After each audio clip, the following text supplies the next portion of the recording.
इस्लामाबाद की एहतसाब अदालत में नवाज शरीफ के खिलाफ नैब के अल-अज़ीज़िया रेफरेंस में उनके वकील ख्वाजा हारिस के 5 दिनों से हतमी दलाइल जारी हैं, लेकिन अपने पुरजोर दलाइल देने के लिए मशहूर ख्वाजा हारिस एहतसाब अदालत के जज के सवालात का जवाब देने में बैकफुट पर भी नजर आए और अभी तक अपने दलाइल मुकम्मल नहीं कर सके। गुज़िश्ता समात में उन्हें कतरी शहजादे के खत से मुतालिक सवालों का सामना करना पड़ा।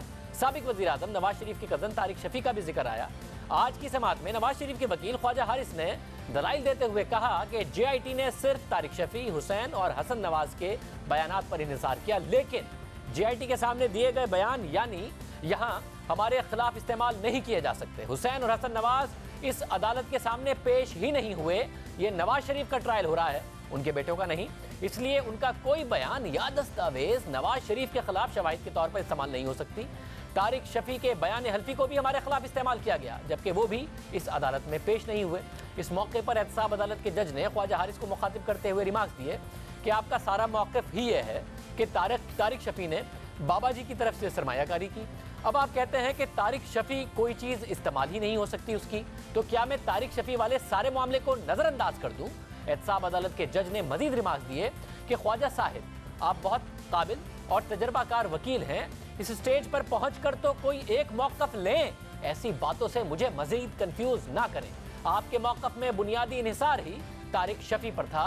आप साफ तौर पर कोई एक मौक़िफ़ अपनाएं, जिस पर ख्वाजा हारिस ने दलील पेश की कि सिर्फ तस्दीक शुदा कॉपियां हासिल करके अदालत में पेश कर देना जुर्म साबित नहीं करता, बल्कि इन दस्तावेजात को तैयार करने और उन्हें JIT को फराहम करने वालों का भी अदालत में पेश होना जरूरी था। इस मौके पर एहतसाब अदालत के जज अरशद मलिक ने पूछा कि अगर किसी ने JIT में एक बयान दे दिया तो वो मुतल्लिका तो रहेगा?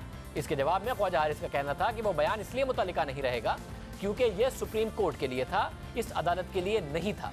मेरा केस यह है कि आप JIT रिपोर्ट की बुनियाद पर अपना फैसला नहीं दे सकते। जो गवाह JIT में पेश हुए वो इस अदालत के सामने नहीं पेश हुए। वाजिद जिया ये बयान नहीं दे सकते थे कि तारिक शफ़ी और शहबाज शरीफ ने दस्तखत पहचानने से इनकार किया। ख्वाजा हारिस के दलाइल पर एहतसाब अदालत के जज ने पूछा कि कोई फर्द तफ्तीशी अफसर के सामने पेश होकर कहे कि ये दस्तखत मेरे नहीं, तो तफ्तीशी अफसर क्या कहेगा? शहबाज शरीफ और तारिक शफ़ी की JIT में पेशी तस्लीम शुदा है। इन रिमार्क्स पर ख्वाजा हारिस का कहना था कि JIT में तारिक शफ़ी और JIT ने क्या कहा, इस बारे में कुछ नहीं कहा जा सकता। आज की समात में मरियम नवाज का भी जिक्र आया।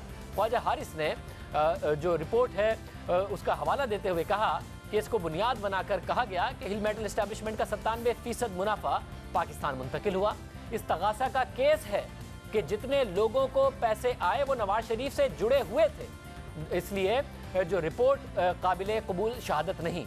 रिपोर्ट में मौजूद जो एंट्रीज हैं वो काफ़ी नहीं, रिकॉर्ड फराहम नहीं किया गया। कहा गया कि नवाज शरीफ ने रकम मरियम नवाज को तोहफे के तौर पर दी, जबकि मरियम नवाज इस केस की कार्रवाई में शरीक ही नहीं। इस्तगासा का केस है कि 88% मुनाफा नवाज शरीफ को मुंतकिल हुआ, इसलिए वो असल मालिक हैं। इस्तगासा ये भी कहता है कि रकम का बड़ा हिस्सा तकरीबन 70% नवाज शरीफ ने मरियम नवाज को तोहफे में दिया। इस हवाले से देखा जाए तो सबसे ज्यादा बेनिफिशरी मरियम नवाज है। हुसैन नवाज को बेनामीदार साबित करने से पहले इस्तगासा को साबित करना था कि नवाज शरीफ हिल मेटल के असल मालिक हैं, जबकि हुसैन नवाज मानते हैं कि उन्होंने वालिद को तोहफे में रकम दी और नवाज शरीफ का भी यही मौक़िफ़ है कि उन्हें बेटे ने रकम तोहफे में दी। जब तोहफे देना और लेने वाले तस्लीम कर रहे हैं तो कोई इसे चैलेंज नहीं कर सकता। इस मामले में फाइनेंस एक्सपर्ट को पेश करके तासुर देने की कोशिश की गई कि कुछ खास हुआ, एक तरफ से रकम आ रही है, दूसरी तरफ मौसूल हो रही है, इसमें कैसी एक्सपर्टीज। इस मौके पर एहतसाब अदालत के जज ने रिमार्क्स दिए कि इतना जोर ना दें, फिर नैब मरियम नवाज के लिए अदालत से दरख्वास्त कर देगा। ऐसा फैसला मौजूद है कि अदालतें ऐसी सूरत में किसी को भी तलब कर सकती हैं। फिर नैब ये बात कर सकता है कि मरियम नवाज को बुलाया जाए, जिस पर इशारा देते हुए कहा ये जोर दे रहे हैं तो हम मरियम नवाज को बुलाने के लिए दरख्वास्त दे सकते हैं। आज़म खान हमारे साथ मौजूद है, नुमाइंदा जियो न्यूज़। आज़म, बहुत शुक्रिया। आज़म, ये क्या मामला हुआ है? जज अरशद मलिक के आगे क्या मुश्किलात का सामना करना पड़ रहा है ख्वाजा हारिस को, जो आमतौर पर बड़े अच्छे दलाइल देते हैं? क्या उनके दलाइल इस वक्त अरशद मलिक साहब को कन्विंस नहीं कर पा रहे? जी शाहज़ैब, बिल्कुल ऐसा ही है। और जज अरशद मलिक जब नैब भी हतमी दलाइल दे रहा था और जब गवाहान को पेश किया जाता था तो ऐसे सवालात ज़रूर साथ साथ करते थे और साथ साथ वो कहते थे कि मकसद ये है कि ताकि उन्होंने फ़ैसला लिखना है और कोई कन्फ्यूजन उनके जहन में ना रहे। तो इस लिहाज से जो चीज़ भी उनको जब लगता है कि यह सवाल बनता है तो वो सवाल वो ज़रूर पूछते हैं, चाहे नैब हो चाहे ख्वाजा हारिस हो। एक मौके पर ख्वाजा हारिस ने उनकी तारीफ़ भी की कि आप ला नोइंग है, आपको तो वकील होना चाहिए था। फिर उनके मुआवन जो वकील हैं ज़ुबैर खालिद, उन्होंने कहा कि जजेस की तरफ भी अच्छे लोगों की ज़रूरत है, तो वो जज हैं तो बहुत अच्छा है। यही कुछ सूरत हाल अभी तक जो हतमी दलाइल ख्वाजा हारिस दे रहे हैं उसमें भी है। ख़ास तौर पे ख्वाजा हारिस जब अलदार ब्यूरो रिपोर्ट का हवाला दे रहे थे और साथ कहा कि JIT ने खुद ही बैठ कर ये फैसला कर लिया कि 97% तक जो पैसा था हिल मेटल इस्टेब्लिशमेंट का वो पाकिस्तान आया, और ये तो कोई भी परसेंटेज निकाल सकता है, इसमें फाइनेंशियल एक्सपर्टी की क्या ज़रूरत थी। तो इस पर वो साथ साथ दिलचस्प वाक़यात भी सुनाते हैं और बात को समझने के लिए कन्वेंशनल जो विजडम है उसका भी सहारा लेते हैं। तो साथ उन्होंने कहा कि मुझे तो वो वाक़या आपने याद दिला दिया कि कुछ स्टूडेंट्स थे, उन्होंने कहा कि आखिर हमारे जो टीचर हैं वो करते क्या हैं, पर्चे तो सारे हम हल करते हैं, वो सिर्फ परसेंटेज बता देते हैं कि कितने नंबर्स हुए। फिर इसी तरह ख्वाजा हारिस ने जब कहा कि मरियम नवाज़ तो इस रेफरेंस में है ही नहीं, और इस्तिगासा का सारा केस ये है कि ज़्यादा जो रकम है वो मरियम नवाज़ को तोहफे में गई।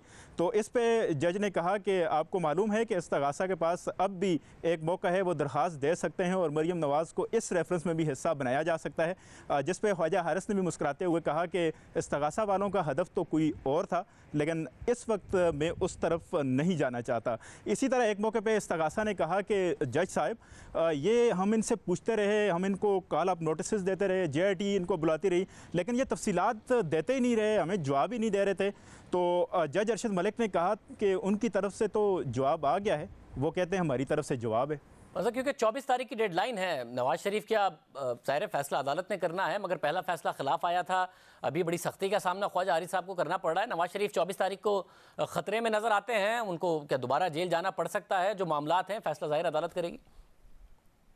जी शाहज़ैब, ये अब हतमी मराहल में दाखिल हो चुका है ये रेफरेंसेस का मामला, और जब 2 फैसले आने हैं, ख़ास तौर पे कल ख्वाजा हारिस ने आज अदालत को बताया कि वो अपने हतमी दलाइल मुकम्मल कर लेंगे। जज अरशद मलिक ने कहा कि कुछ ज़रूरत हुई तो वो मज़ीद सवालात करेंगे और जवाब नैब से कल ले लेंगे। उसके बाद आखिरी रेफरेंस पर भी जो बहस है वो शुरू हो जाएगी। जब सुप्रीम कोर्ट ने 24 दिसंबर की डेडलाइन बताई तो उस पर भी जज अरशद मलिक ने ज़रा ताज्जुब का इज़हार किया और कहा कि मुझे 2 फैसले लिखने और मुझे ज़्यादा वक्त चाहिए, दस्तावेज़ात ज़्यादा हैं, मैंने गो थ्रू करके फिर ये फैसले लिखने हैं और इसमें कोई ऐसा सवाल ना रह जाए, कोई ऐसी दस्तावेज़ ना रह जाए।